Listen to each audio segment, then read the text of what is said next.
Welcome, everybody, to Everyday Ethics. I'm your host, Michael Liebowitz, here to hopefully have a wonderful discussion. Please remember that I really like the super chats and the super stickers. Also, well, maybe that's it. No, we do. I want to tell you about the other shows. We got other shows. We do the Capitalist Corner Monday through Friday, 12 p.m. Eastern Time.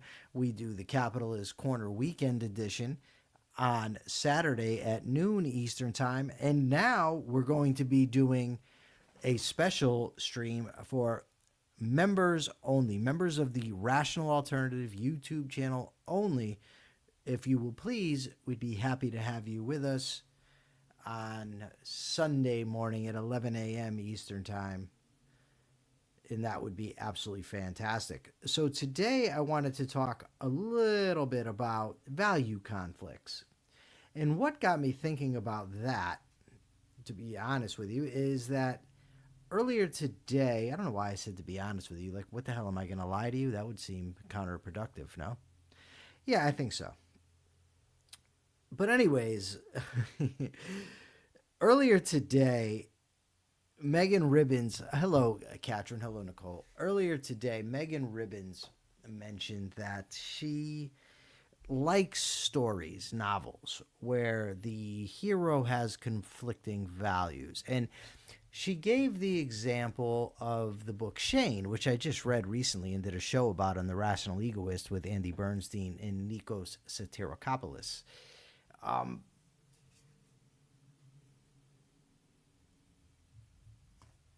So now I just got a text telling me something's important. Who cares? Not that I don't care that it's important, but you know. But it got me thinking about value conflict. So the character in Shane had a value conflict in that he previously lived a life of violence and he gave that up. And he gave it up and wanted to go live a quiet life, but he ends up befriending the Starretts. That's this family, and they're getting a hard time. They're being bullied. So he has to resort to violence if he wishes to defend them. So Megan presented that correctly as the value conflict in the book. But are there value conflicts within a rational person? Now, I don't mean within a person who is usually rational. I'm saying that are there rational value conflicts, I guess is what I'm saying. Now, you take the case of Shane. Is it rational to forego violence under any circumstances? To say, you know what, I am never going to be violent again for all time. I won't be violent. I don't think it is, because I can't predict the future. I can say I will never initiate violence. I will never initiate force against somebody else. I will never try to gain a value that way. That would be rational. But to forego violence, what if somebody attacks me? What if somebody attacks my loved one? So that wouldn't really be a rational value conflict. Now, I don't know that in the book they don't say that Shane had said he will never use violence again no matter what. So I don't know if he actually did that, but there does seem to be that tension. But for a rational person, you would defend your values, and if your values are under attack, you would resort to violence. By the way, folks, feel free to ask any questions that you want, help move the conversation along. It would be a big, big help to me. I'd certainly appreciate it, whatever questions you may have. So values, first of all, it's important that values exist are contextual, and they exist in a hierarchy. Some values are more important than others, right? So I may value, for instance, the little dog that's over here harassing me, and I do, but I value my friends more. So suppose, for instance, that this little girl is in danger, but I have to choose between saving her and saving my friend Subby. That's not a value conflict. Certainly two values are being threatened, but it's clear to me which value I would choose. I would choose Subby, every day, all day. Similarly, some of the examples I was looking up earlier are of conflict between recreation and work. Well, again, they are both values, but what takes precedence? If I have to get work done, that's not the time to rest, right? I do need to plan recreation, and I do need to plan time to rest. But at any given moment, I don't see that as being a value conflict. If I have to go to work, I have to go to work. Now, if I start getting ill, the context changes. If I'm sick, well, then yeah. But again, the highest value there would be my life. So if my life is in danger, if I don't get some rest, if I keep working myself, burning the candle at both ends, again, there's really no value conflict.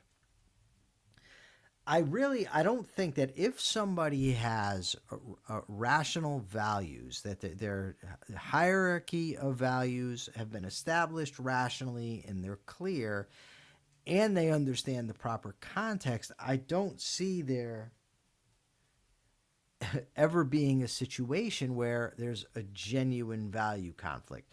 There could be an issue where values aren't clearly defined. There could be an issue where values are not clearly organized, where the person hasn't thought about it. There could be situations that make it very, very difficult and challenging to assess which value ought to be operative in a given situation. But nevertheless, the values wouldn't be conflicting. Hello, Katie is here to say hello while visiting with her daughter and granddaughter. So what do you, great audience, what do you think about this issue? Do you think that there are conflicting values? That there's basically Buridan's ass, where there's two values that conflict and they're equal and there's no way to know which one to decide between them? I don't think so. I would love to hear somebody come up with one. Let me just share some of the suggestions that came from, for instance, Claude. Claude says there could be a challenge between self-interest and long-term interests. And Claude says, Ayn Rand distinguishes whims from rational self-interest, but this can create internal tension. What counts as truly in one's long-term interest isn't always obvious, especially when short-term sacrifice conflicts with uncertain future gain. The standard of man's life qua man doesn't always adjudicate these cleanly. Well, that's a knowledge problem, right? That's an epistemological problem. Claude says that it's not obvious. But that doesn't mean that values conflict. That doesn't mean that there's really a tension there. What it means is that somebody doesn't know and isn't certain about what to do. Another thing that Rand says is productive achievement versus personal relationships. Rand valorizes productive work as the central purpose of life, but deep relationships require time, vulnerability, and sometimes subordinating one's work. Objectivism holds that love is earned and selfish, but the sheer time demands of meaningful relationships can genuinely compete with career achievement. Again, because the two might compete, doesn't mean that there's a real value conflict. It seems like what the Claude is saying here is that there's a conflict in the values that the person holds, which I don't think anybody can deny that. If you have, for instance, extremely irrational values, they will always be coming in conflict. But in the case of this, if you have your hierarchy clearly defined and you understand that productive work is central, then the partner that you would be with is going to understand that. They will also adopt productive work as essential. And you will learn how to communicate. Now, that doesn't mean you never take a day off to spend the day with your spouse or your significant other, right? It just means understanding the hierarchy and what demands attention at a given time. It's like, I value eating and I value sleep. And I can't eat while I sleep, but I do not have to... I'm going to address this for Mr. Deagle. I love that episode. I can't eat and sleep at the same time. It doesn't mean, how do I put it? it doesn't mean that the two are in conflict, right? If I really need to eat, then I need to stay awake, and if I really need to sleep, then I need to go to bed. They're not competing with each other in that sense. So, Mr. Deagle says there was an episode of House where the girl wanted to break up with her girlfriend, but she didn't tell her that until the girlfriend gave her a part of her liver. She actually didn't tell her at all in that episode, Mr. Deagle. So what occurred was the girl was dying, the one girl, and she had been planning on breaking up with her girlfriend. It turns out that that girl was the match to give her the organ. I'm going to go with the liver. I don't remember if it was. Oh yeah, I think it was a piece of the liver. And the doctors found out, but they couldn't tell because that was their patient. So they can't go tell the other girl, hey, she's going to break up with you. And she felt like she wanted to live, and it was the only way she was going to live. And that was it. So she doesn't tell her. The interesting turnaround happened was at the end, the girl knew that the girl that was going to give her the liver was going to break up with her. And she did it anyway as a means to basically trap her, because she said she'll never be able to break up with me after this. So she was irrational in that she wanted somebody to be with her that didn't love her, and she knew didn't love her, but she was willing to do that anyway. But it does bring up an interesting dynamic because, honesty is vital. And so what would you do in that situation? Because your highest is your life.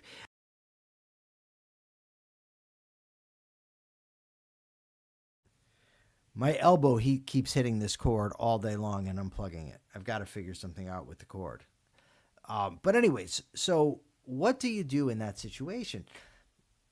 A strong argument, I think, can be made that this is actually an emergency situation, and you're going to die if you tell this person the truth. Your life is over, so there's nothing to be gained in that sense from the honesty, right? So that could be a situation. Is it an emergency situation?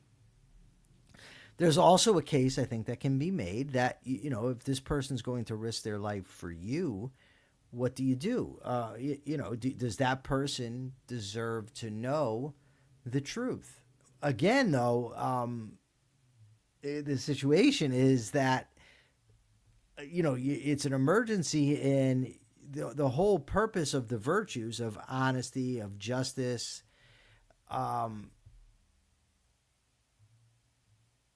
they're to promote your life. And in this case, they're clearly not going to. Robert Nasser says, isn't this dishonesty in the attempt to gain a value? I don't know that it's an attempt to gain a value. Is it an attempt to gain a value? It can be looked at like that. The liver, your life are certainly, those are certainly a value, but it's also the protecting of a value, right? It's the protecting of your life. Your life is being threatened, not by that person, but nonetheless, your life is being threatened, and you want to protect that value, and that's how you would do it. So I don't know. It's an interesting question. It also, though, the fact that it's an emergency tells you that this isn't the normal situation that a person finds themselves in, right? This is so far outside the norm. Because in a normal situation, you're being honest with people. Like, for instance, in that, you be honest with that person. Your integrity is in your interest because for one thing, it keeps the clarity in your own consciousness, but it also lets other people know that you're somebody that can be trusted. Robert says he hates liver. Sometimes when we come with emergency situations like that, there's just no clear answer.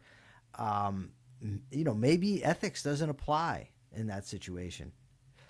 In that episode, the donor had bought a dog to trap her girlfriend. That's true. And the dog was a carrier for bubonic plague, which is why her girlfriend was experiencing liver failure. I don't even remember that. Wow, Megan, good memory. I do remember that she bought the dog. I didn't remember that the dog gave her the. So it was kind of her fault that she got it. Yeah, I mean, those two women really. Let's be honest. Those two women were not ordering their values hierarchically, right? Right. In a rational way. Had they been, and this, I think, this is actually a key point. Had they been rational in been living rational values, this issue doesn't arise because the one girl is honest and breaks up with her. She doesn't string her along in this way, and the other girl doesn't buy a dog in an attempt to trap her, right? Because rational folks don't do stuff like that, so they would have never ended up in the scenario to begin with, which ultimately is I often thought to myself that we sow the seeds with today's actions. We can sow the seeds for tomorrow's regret, right? And we don't want to do that. So that's a good reason to be virtuous to begin with, and so that we don't end up in those situations. But I mean, look, I'm not saying you could never ever end up in a situation like that.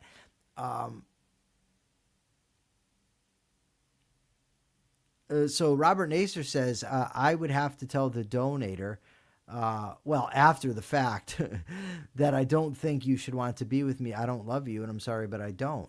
I don't make sacrifices, and I don't think you want me to, nor should you. If you want me to stay, even at the cost of my and your happiness, I can't do that either. It would be wrong for both of us.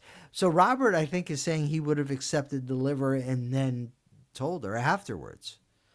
I don't have an argument against that position. I really don't. It's your life. You want to be living. This person is giving you the liver. I think maybe you have to take it. It's interesting because watching the episode, my gut, my emotion all tell me that she should say something. But I don't have a rational argument for why she should.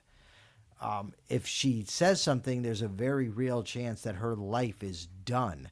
And it seems to me that you're elevating a derivative virtue of honesty above the thing that gives rise to the need for virtues and values to begin with, which is your own life. So I'm going to say I would not, I don't think I would say, I don't think I would tell. Now, I mean, but, no, there's no, because she doesn't love her. If it was somebody that I loved, I may not want to live without that person. So I might not even accept the liver under any circumstances, but she doesn't love her. So that's a very, very, very interesting case, Mr. Deagle. Thanks for bringing it up. House, I don't think gave a shit about the whole situation, Nicole, if I'm remembering correctly. It was, I think Cameron was the one that was very concerned that the person be honest. House, I don't think would care. I think House actually told her she's not the patient. It doesn't matter. This one here is our patient. So we have he would throw in probably the ethical thing there that this is our patient, so we have to do it. But back to we could do that could be a whole series, the ethics of Dr. House, and just discuss each episode. Jeez, that'd be great. That'd be fun. But the point is when you're living your everyday life and you're ordering your values, do rationally adopted values conflict, or will there always be one that is superior to the other? I'm in the camp that says they will not conflict. That if you are honest and rational and are coming to rational conclusions, there's always the hierarchically, contextually correct value to pursue. What say you, audience? Do you think that I'm right about this, or do you think that I'm wrong? Do you think that in the episode of House, the girl should have told? There's something up here.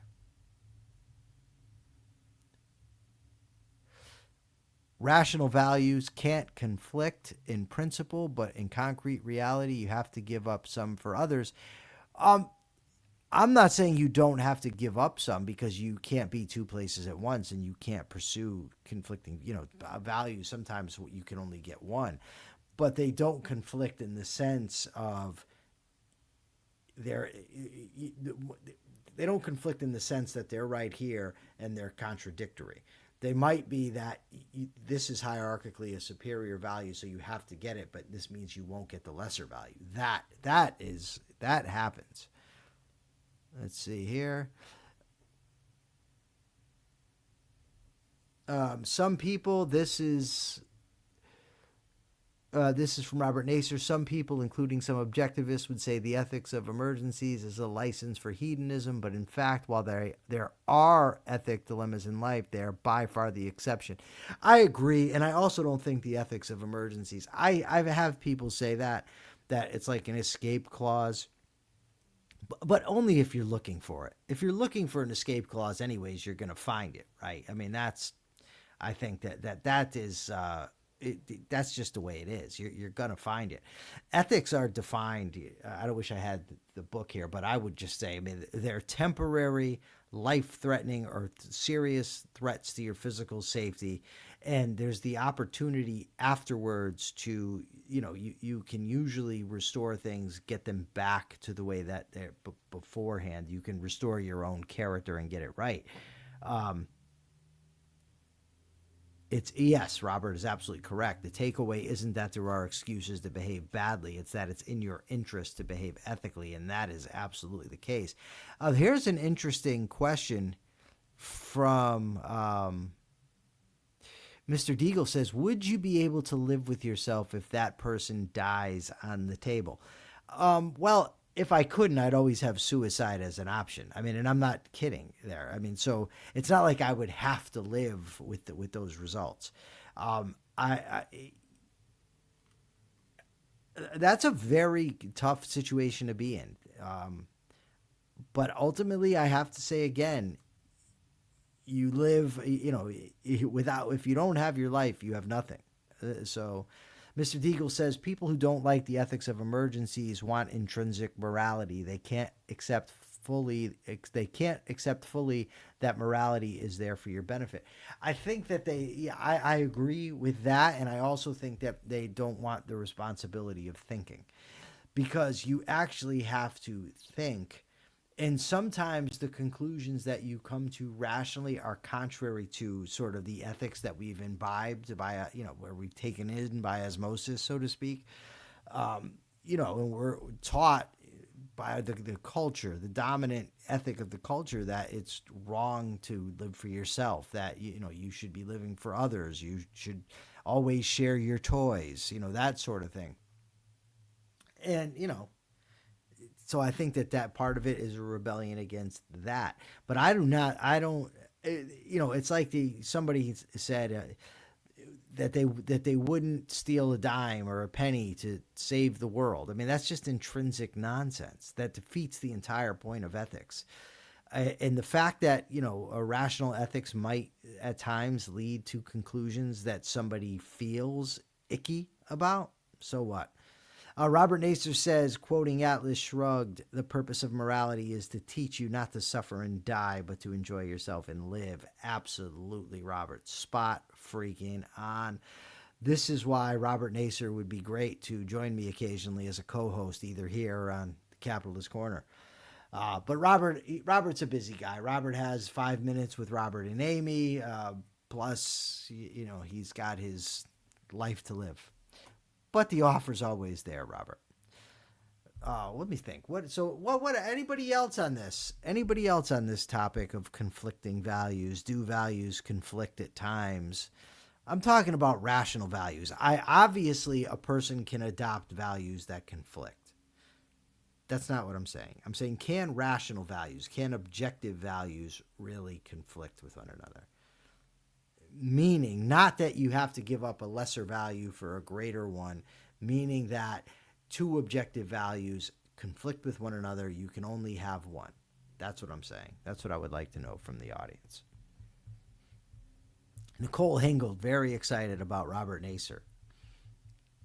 She actually suggested that that I asked Robert to co-host. Robert is always welcome, by the way. Robert is the epitome of, in my view, of what an objectivist should be. That's just my view. I think it's the correct view, though. All right, so there's no questions. Nobody has any comments. I am going to. Robert says, right now I'm taking a 30-minute break from reading The Fruit of the Tree, Idolatry, Book 3 by Quentin Cordair. For those not in the know, I'm narrating the audiobook. Awesome. Awesome, awesome, awesome. Megan Ribbon says, conflicting values make great drama. Shane wanting nonviolence in the Starets is an amazing example. That's what sparked the discussion, Megan. You must not have been here at the beginning of the show, because I actually said that the idea on this show for this episode came from your comment earlier. Robert gave $5 for the compliments. He didn't pay me for them, just so you know. We have no prearranged agreement. But no, seriously, Robert, thank you so much. He says the check is in the mail. Thanks for the compliments. Of course, Robert. Maribens, Megan says, sorry I was late. Just don't be late. Saturday. Mr. Deagle says, I can only think of emergencies or some very unusual situations like Sophie's Choice. I agree, Mr. Deagle. At Harv McNuke at ACC says, rational values will have trade-offs. I wish that we could delve further into that for what you mean, but I will be interviewing that guy tomorrow for the Rational Egoist. Maybe more like he's be interviewing me. And I think it'll be a great discussion. I'm looking forward to it. All right, folks. Let's see. New comments. Drag this down. I just want to check, are you ignoring my comment about euthanasia, or is YouTube censoring it? I did not see your comment about euthanasia. And I did not see your comment on the website either, Mr. Deagle. I've been wicked busy today, as I normally am, which is why I really, Persephone, her stepping away, while I understand that I want her to do what's best for her, it still sucks for me. Robert Nasser says the youth in Asia seem to be terribly depressed. There's always talk about them doing themselves in. Indeed. All right, folks. Thank you all so much for joining me today. I hope you will join me again tomorrow, same time, 2:30 p.m. Eastern Time, on the Rational Alternative YouTube station for Everyday Ethics. Until then, be ethical.